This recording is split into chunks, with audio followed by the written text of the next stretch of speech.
students. So today we're going to start our new chapter tense. तो देखो tense हमें क्या बताता है, टाइम के बारे में बताता है. और टेंस हमारे कितने टाइप्स के होते हैं, 3 टाइप्स के. तो जो काम हो चुका है उसको हम पास्ट टेंस बोलते हैं, जो काम चल रहा है उसको प्रेजेंट, और जो आने वाले टाइम में होगा उसको हम फ्यूचर टेंस बोलते हैं. तो देखो what day is it today, तो इट इज़ मंडे, यानी प्रेजेंट टेंस की बात हो रही है. What day was it yesterday, यानी कल कौन सा डे था, इट वॉज संडे, तो पास्ट टाइम की बात है. और what day will it be tomorrow, कि यानी कल कौन सा दिन होगा, तो इट विल बी ट्यूसडे, तो ये फ्यूचर टेंस की बात हो रही है. अब हमारी जो वर्ब है टू बी, उसकी फॉर्म्स होती हैं. तो बी की फॉर्म्स कौन कौन सी होगी, is am are, was were, shall be या फिर विल बी. तो देखो सिंपल प्रेजेंट में कौन कौन से वर्ड्स यूज होते हैं, is am are, simple past में वॉज वर, और फ्यूचर के लिए शैल बी और विल बी. तो आई के साथ हम किस वर्ड का यूज करते हैं, एम का, तो आई एम, और इसका यूज होता है सिंगुलर के साथ, और आर का यूज होता है प्लूरल, यानी जो एक से ज्यादा होती है. वहीं पर वॉज होता है सिंगुलर के साथ यूज, और वर होता है प्लूरल के साथ यूज. और शैल बी और विल बी, शैल बी ज़्यादातर फर्स्ट पर्सन या फिर आई या वे के साथ यूज होता है, और बाकी सभी वर्ड्स के साथ हम विल का यूज करते हैं. तो देखो अब उसी के बेसिस पे हमें एक्सरसाइज करनी है. तो ये कुछ सेंटेंसेस हैं, हमें इनको पास्ट टेंस में कन्वर्ट करना है. तो लीसा इज अ प्लेयर, तो Lisa was a player. The children are cheerful, तो चिल्ड्रन ज़्यादा हो गए, तो द चिल्ड्रन वर चीयरफुल. आपको पूरा लिखना. योर ड्रेस इज पिंक, तो your dress was pink. I am a student, I was a student. He is in the park, he was in the park. तो ये सब हमने पास्ट टेंस में change कर दिए. अब ये पास्ट में है, इनको हमें प्रेजेंट में करना है. तो Raymond was a good boy, तो Raymond is a good boy. I was in the market, I am in the market, क्योंकि I के साथ हम am का यूज करते हैं. The children were cheerful, the children are cheerful. Her dress was pink, her dress is pink. All the apples were sour, all the apples are sour. अब हम पढ़ेंगे has have के. तो देखो प्रेजेंट में हम हैज हैव का use करते हैं, पास्ट में हैड का, और फ्यूचर में विल हैव या फिर शैल है. तो ऐसे ही हैज हमारा सिंगुलर के साथ यूज होता है, और हैव हमारा प्लूरल के साथ. और हैड पास्ट है तो सबके साथ हैड ही यूज होगा. फिर शैल आई वी के साथ, और विल हैव बाकी सबके साथ यूज होगा. ठीक है, ये चीज़ें हमें याद रखनी है. तो अब देखो आई के साथ हमारा क्या यूज होगा, अब हमें हैव की फॉर्म लगानी है. तो fill in the blanks with the forms of the have. तो आई येस्टरडे, यानी पास्ट की बात हो रही है, तो I had a holiday yesterday. Each hand has 5 fingers, यानी हर एक हैंड में 5 फिंगर्स होती हैं. द बुक्स आ गया, ज़्यादा हो गया, तो the books have pretty covers. Shashank has a new doll tomorrow, तो will have a new doll tomorrow. We big house, तो we will have, will के साथ हमने अभी पढ़ा, हम वैसे will भी लगा सकते हैं, पर हमें बोला गया है I और B के साथ हमें shall यूज करना. तो we shall have a big house soon. फिर आता है सब डिविजन ऑफ टेंसेस. तो इसको हमने 3 पार्ट्स में डिवाइड किया गया है, और उन तीनों को भी हमने सब पार्ट्स में डिवाइड किया है 4 पार्ट्स में. तो सिंपल इनडेफिनिट को रेगुलर एक्शन बोलते हैं, कॉन्टिन्यूस को कंटिन्यूड एक्शन, परफेक्ट को कंप्लीट एक्शन, यानी जो काम बिल्कुल ही हो चुका है.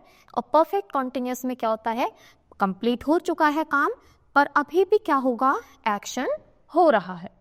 तो इसलिए हमारे टोटल 12 टेंसेस होते हैं, यानी 3 तो ऐसे हो गए present perfect, present past and future, फिर सबके और 4 पार्ट्स. तो ऐसे ही हमारे 12 टेंसेस होते हैं जो हम अपनी क्लास में पढ़ेंगे. तो सबसे पहले सिंपल प्रेजेंट टेंस. तो we use simple present tense for regular action, somebody does often, यानी जो काम रोज होता है, एक हैबिट की तरह होता है. तो Kate goes for a walk every day, वो हर रोज वॉक पर जाता है। यूनिवर्सल ट्रूथ और फैक्ट, जिसको हम चेंज नहीं कर सकते, जो सच है बदला नहीं जा सकता। तो the plants wither if they are not watered regularly, यानी अगर उनको पानी नहीं दिया जाएगा तो फिर वो सूख जाएंगे। फिर जो फैक्ट्स होते हैं, करंट फैक्ट्स, तो if you press this button the door close, तो क्या है, अगर आप ऐसा करोगे तो ऐसा होगा। एन एक्शन हैपनिंग नाउ, जो काम अभी हो रहा है। तो जूली शाउट्स विद जॉय, वो चिल्ला रही है खुशी के मारे। और अगर हम किसी को इंस्ट्रक्शन या डायरेक्शन देंगे तब भी हम इसका यूज़ करेंगे। तो complete your homework by this evening, कि शाम तक अपना होमवर्क फिनिश कर लेना। The subject you is hidden in these 2 sentences. अब देखो इन 2 सेंटेंसेस में क्या है, सब्जेक्ट छुपा हुआ है। आई एंड प्लूरल सब्जेक्ट्स, तो present form of the verb, और सिंगुलर के साथ हम क्या करते हैं, आई के छोड़कर हम एस या ई एस लगा देते हैं। यानी जो सिंगुलर है, आई को छोड़कर उसके साथ वर्ब भी सिंगुलर आएगी, और वर्ब एस या ई एस वाली सिंगुलर होती है, और बिना एस या ई एस के प्लूरल होती है। तो प्लूरल सब्जेक्ट के साथ वर्ब भी प्लूरल और सिंगुलर के साथ वर्ब भी सिंगुलर आएगी। तो देखो, दे ऑलवेज, हमें इसे सिंपल प्रेजेंट में करना, टेंस में चेंज करना है। तो दे ऑलवेज डिनर एट, तो they always have dinner at 8 PM। Jenny always wear nice clothes, वो हमेशा अच्छे कपड़े पहनते। I usually watch television in the evening. We do a lot of different things in our free time. Celia wash her hair twice a week. फिर आता है present continuous tense. तो इसमें क्या होता है, एन एक्शन गोइंग ऑन, जो अभी अभी काम हो रहा है। आई एम डूइंग होमवर्क, कि मैं काम कर रहा हूँ। आई एम नॉट ईटिंग, मैं खाना नहीं खा रहा, मैं भी अपना होमवर्क कर रहा हूँ। तो जो काम अभी चल रहा है। An action plan for the future, ऐसी चीज़ जो हमने प्लानिंग कर ली है पर वो अभी नहीं, आने वाले टाइम में होगा। तो I am going to buy some books tomorrow, कि मैं कल कुछ बुक्स को परचेज करूँगा। तो इनका स्ट्रक्चर कैसे रहता है, आई एम या फिर he she it is, we you they are, और first form of the verb, और इसमें ing। तो अगर कॉन्टिन्यूस वर्ड आ गया तो उसमें ing लगना ही लग रहा। तो सैंड्रा एंड सोनिया प्रेजेंट में करना है और कॉन्टिन्यूस टेंस में भी। तो Sandra and Sonia are dancing on the stage, क्योंकि हमें वर्ब दी गई है, इसको यूज करके हमें फिल करना। द सन इज, और शाइन में ing जोड़ेंगे तो शाइनिंग ब्राइटली टुडे। डैश, तो do you going now, do you नहीं आएगा, आर यू आएगा। तो are you going now, yes I am, कि क्या तुम जा रहे हो, हाँ मैं जा रहा हूं। They are planning a party for Jenny. Dash it. Yes, take an umbrella.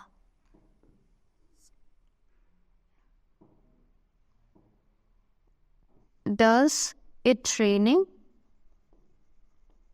Yes, take an umbrella. फिर आता है present perfect tense. तो we use present perfect tense for actions that happened, were completed at an unspecified time in the past with the result now.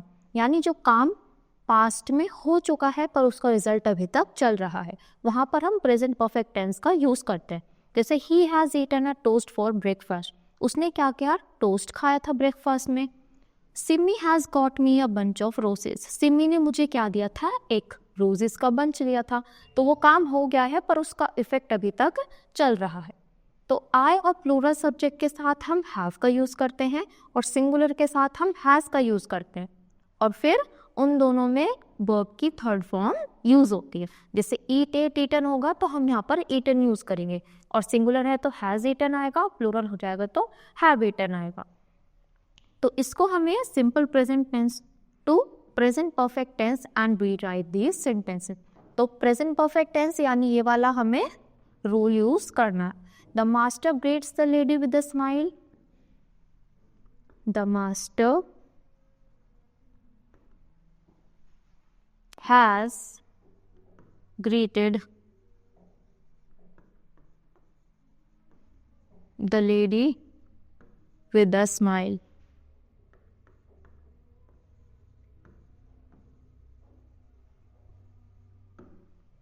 The hungry street, तो the hungry street unrich has eaten the juicy fruit. तो ऐसे आपको पूरा complete लिखना है.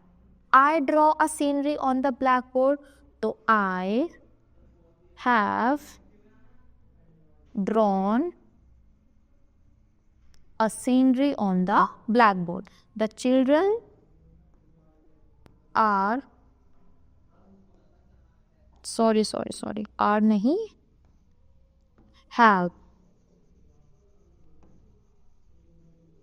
learned their lesson well. फिर आता है सिंपल पास्ट टेंस. तो we use simple past tense for completed action और पास्ट हैबिट, यानी जो काम पहले हो चुका है पास्ट में. तो she visited her aunt last weekend, the baby cried. तो यहाँ पर देखो ये सारी हमारी सेकेंड वर्ड यूज हो रही है, यानी second form of verb use हो रही है. The baby cried for an hour, 1 घंटे तक बेबी रोता रहा. Maria hit the ball with the bat, उसने बैट से बॉल को हिट किया. Did it rain yesterday, yes it did. Did you close the window, no I did not. तो इनका स्ट्रक्चर कैसे रहता है, सब्जेक्ट उसके साथ वर्ब की सेकेंड फॉर्म. तो यहां पर हम डिड कर लेते हैं. तो डिड इट रेनिंग. तो चलो अब हमें क्या करना है, पास्ट यूज करना है. तो इनके सेकेंड फॉर्म, जंप का क्या हो जाएगा, jump.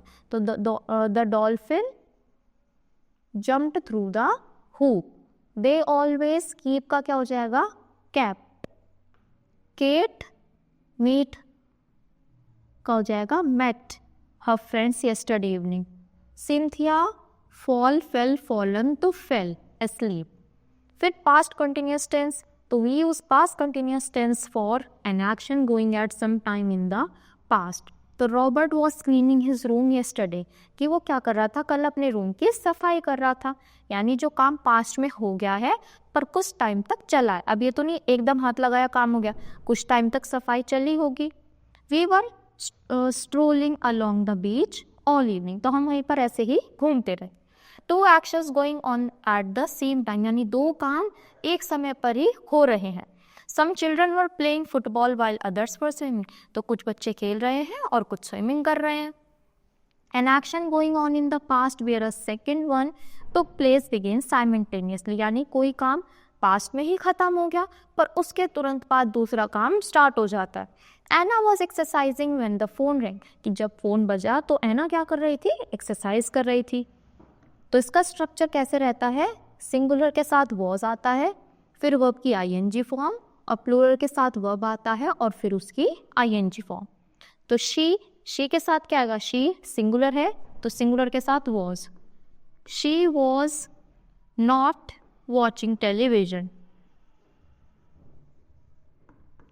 What were you doing at 2 o'clock? She was not eating an ice cream in the morning. Does Anna driving so fast? For simple future tense, तो we use simple future tense for an action that will happen in future, यानी ऐसा काम जो future में होगा. I shall sit in the garden, कि मैं garden में बैठ जाऊंगा.